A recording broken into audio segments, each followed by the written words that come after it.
Hey, what's up YouTube? It's Mike from Mass here, Mass Aquariums, and this is episode number 3 of the Low Tech Tank series.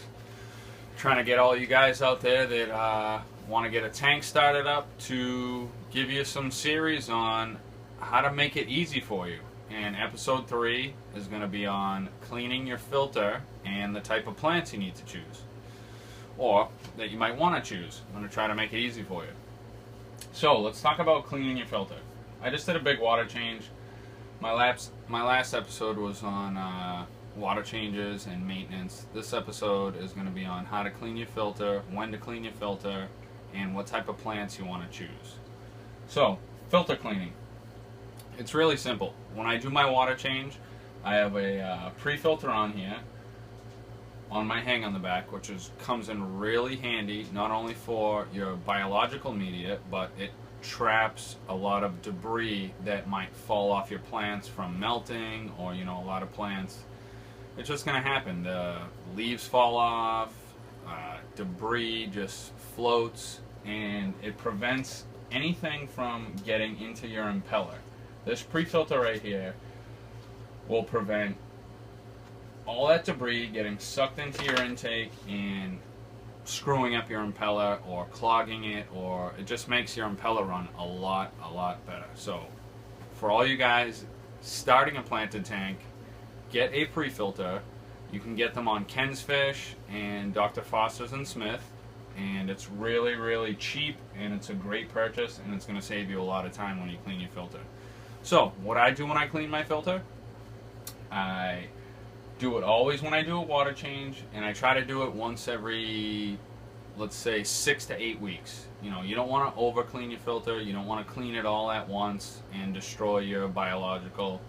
You want to, every time I do a water change, I take my pre-filter off, I rinse it out in the water that I have in a bucket from my water change. And you never want to, I've heard people say they can do it under the sink, but you don't want to rinse it off under super cold or super hot water, so I just do it in my bucket from my water change. And then I pull my intake out, I clean it with a pipe cleaner, and then I pull my sponge out from the hang on the back, and I rinse that off. And then the bio nodes I have in here, it's in a bag, I just dunk them in the water from the water change. I don't get all the gunk off. There's not that much to begin with, but you don't want to destroy the main thing is you don't want to destroy your biological filter. You want to clean a little bit of the gunk off, but keep enough that's going to keep your tank healthy. And then I just the whole thing comes out. AquaClear makes a great filter. It's really easy to clean. Pull your sponge out, pull your biomedia nodes out, and just get in there with a paper towel or a pipe cleaner. Clean all that off. Then you want to pull your impeller out. It's magnetic, so it comes right out. Rinse that off with a paper towel in the water change bucket. Make sure there's no gunk on there, there's no heavy debris, and you put your filter back on, put the intake back on, put your pre-filter back on, and that's all you really need to do. Now, a lot of people say do it once a month, do it once every 2 months, you can get away with 6 months.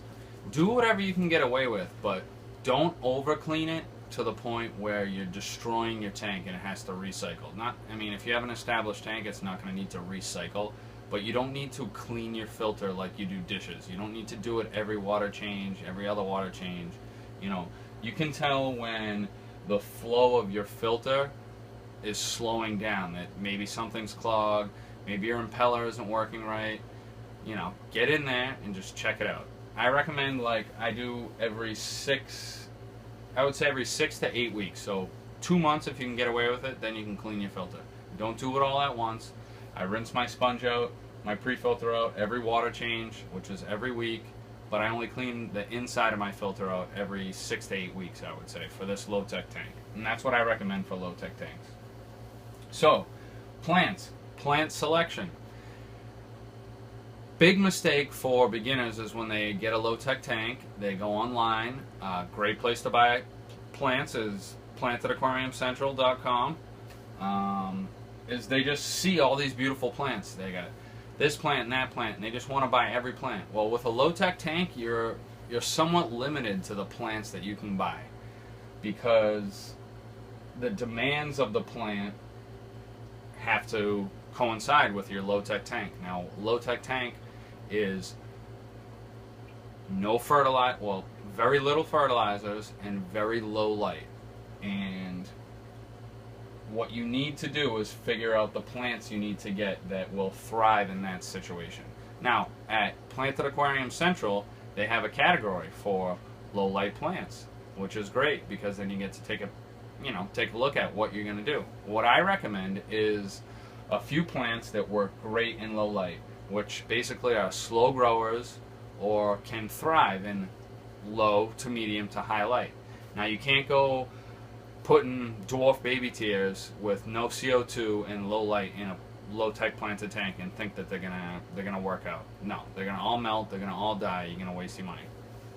The best plants I've had luck with in a low-tech tank are Amazon swords. Crinum calamastratum goes from low to high tech, and it's a slow grower, and it grows great in low light, from my experience.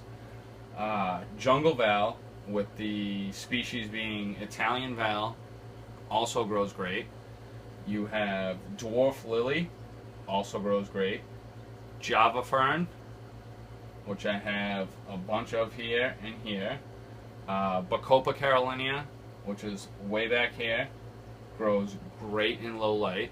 And also, what else do I have in my tank?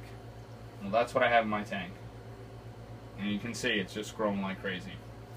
A couple other plants is Anubias, grows great in low light.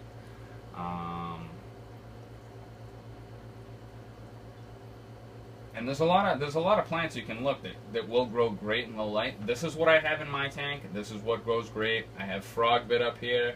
It's a great nitrate buster, and it also grows great in low light. Do your research.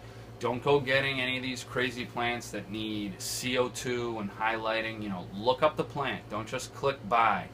Go online, research the plant. I've given you a couple examples of what grows great in low light for me. I'm sure it will go great in low light for you, but don't go just buying plants because they look beautiful.